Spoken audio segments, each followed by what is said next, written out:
নমস্কাৰ বন্ধু বান্ধৱীসকল আমাৰ ৰাখিফল চেনেলটোলৈ আপোনালোকক স্বাগতম জনাইছোঁ। বিশ্বকৰ্মাৰ পূজাৰ ৰাতি ঘৰত ৰাখক এই এটা বস্তু।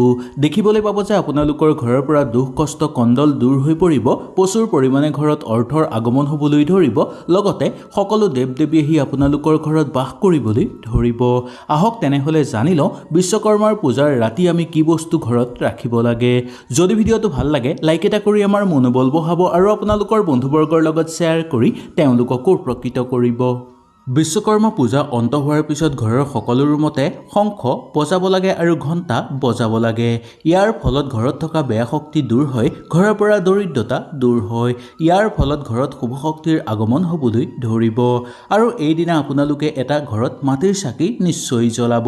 এনে কৰিলে আপোনালোকৰ ওপৰত শুভ শক্তিৰ আগমন হ'বলৈ ধৰিব আৰু সেই শুভ শক্তিয়ে আপোনাৰ ঘৰত আহি বাস কৰিব।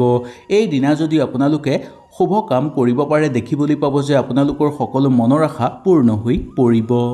বিশ্বকৰ্মা পূজা চলি থকাৰ সময়ত আপোনালোকে হালধি 2 টুকুৰামান আপোনালোকে পূজা স্থানত ৰাখিব আৰু পূজাৰ সম্পূৰ্ণ নিয়ম হৈ যোৱাৰ পিছত সেই হালধি টুকুৰা আপোনালোকে এখন হালধীয়া কাপোৰত বান্ধি আপোনালোকৰ ঘৰৰ পইচা থোৱাৰ জেগাটো ৰাখিব পাৰে, নাইবা আপোনালোকে দৈনন্দিন কাম কৰা জেগাটো সেই টোপোলাটো ৰাখিব পাৰে।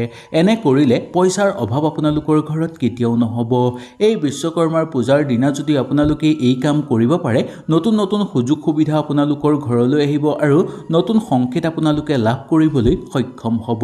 সকলো দিশৰ পৰা আপোনালোকৰ ঘৰত উন্নতি আহিব আৰু কেতিয়াও আপোনালোকৰ ঘৰত বেয়া শক্তিয়ে ক্ষতি কৰিব নোৱাৰিব।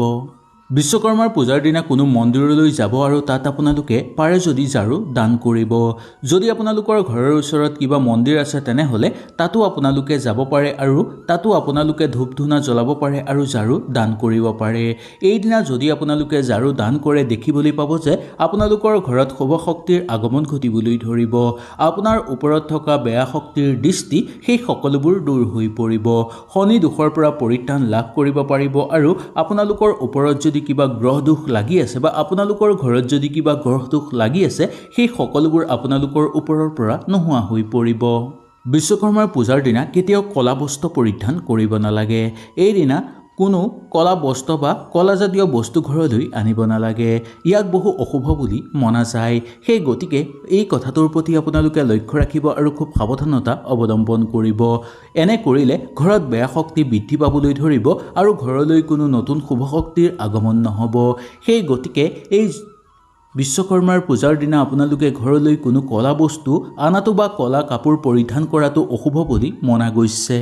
যদি আপুনি ভাবিছে যে আপোনাৰ দিন বহুদিনৰ পৰা বেয়া চলি আছে, জীৱনত বহু বস্তু ৰৈ গৈছে, সেই বস্তু আপোনালোকে সিদ্ধি কৰিব পৰা নাই, তেনে ক্ষেত্ৰত এই বিশ্বকৰ্মাৰ পূজাৰ দিনা ৰাতিপুৱা দোকানৰ পৰা এটা আপোনালোকে তলা কিনি আনিব। যিকোনো লোহাৰৰ বা যিকোনো ষ্টীলৰ তলা আপোনালোকে কিনি আনিব, কিন্তু চাব যাতে তলাটো কিনাৰ সময়ত আপোনালোকে তলাটো খুলি নাচাব আৰু খোলা তলা কেতিয়াও নিকিনিব।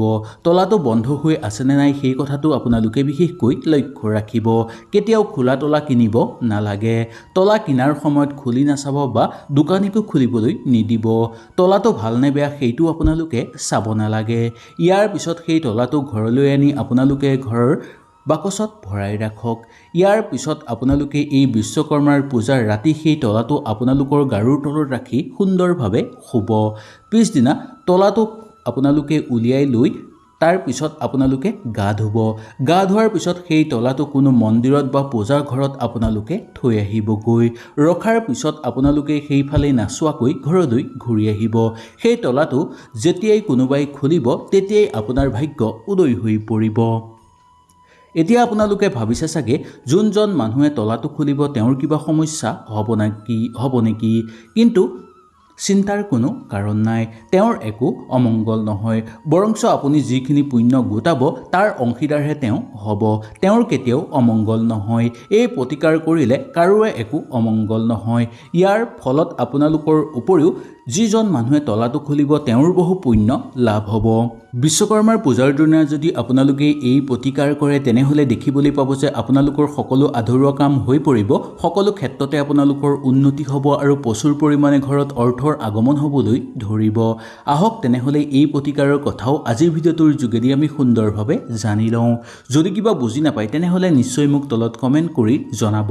আপোনালোকৰ সকলো প্ৰশ্নৰ উত্তৰ মই আপোনালোকক দিবলৈ চেষ্টা কৰিম। এই বিশ্বকৰ্মাৰ পূজাৰ দিনা আপোনালোকে ৰাতি ঝাৰুৰ তলত 1 টকাৰ মুদ্ৰা এটা ৰাখিব পাৰে।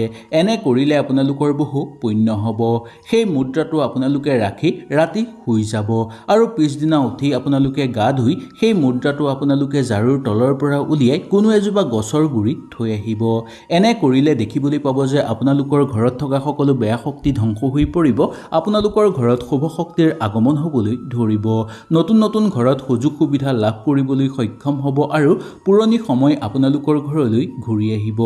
ঘৰত বেয়া শক্তি ধ্বংস হৈ পৰিব আৰু শুভ শক্তিৰ আগমন ঘটিবলৈ ধৰিব।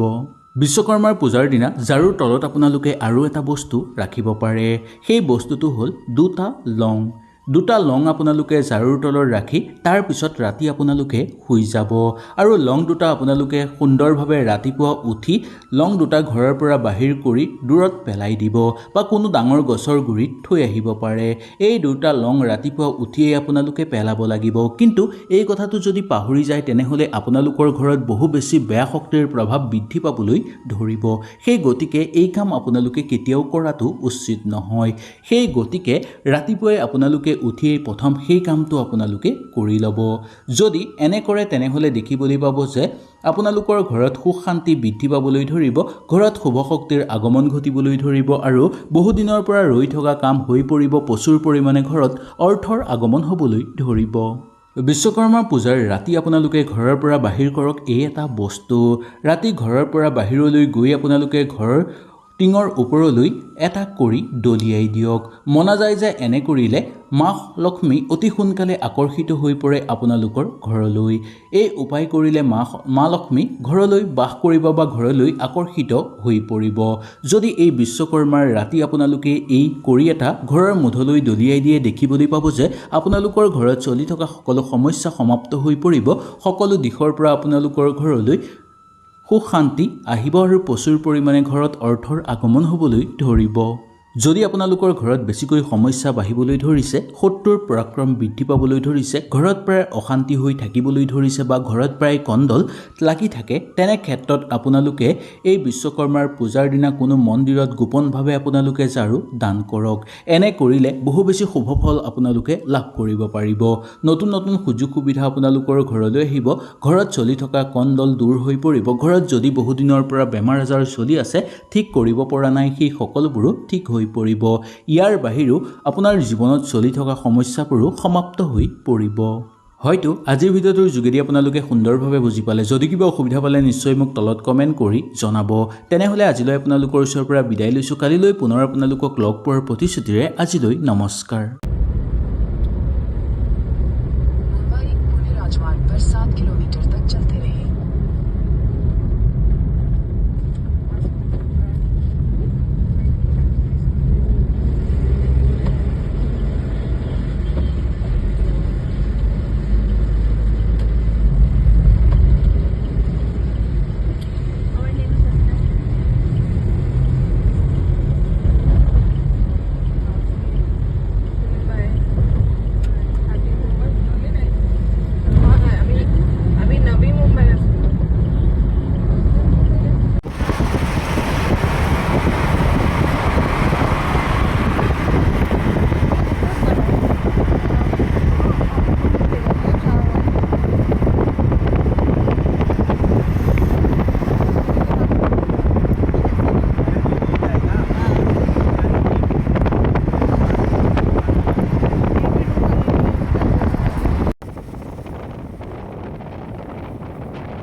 रोम रोम भाइयों।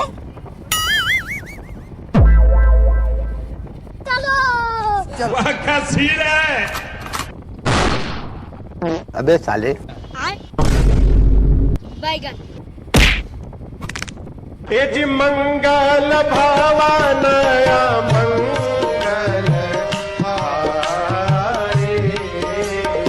A few moments later. रुको जरा, सबर करो। बोला धक्का बुक्की नहीं करने का। वीडियो को आगे देखो, डाउनलोड करने का सही तरीका आगे बताया हूँ। अच्छा ठीक है, समझ गया।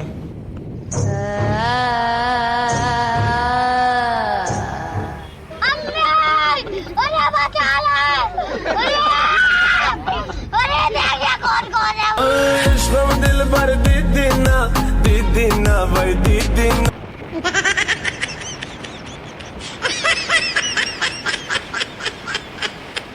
Tecnologia.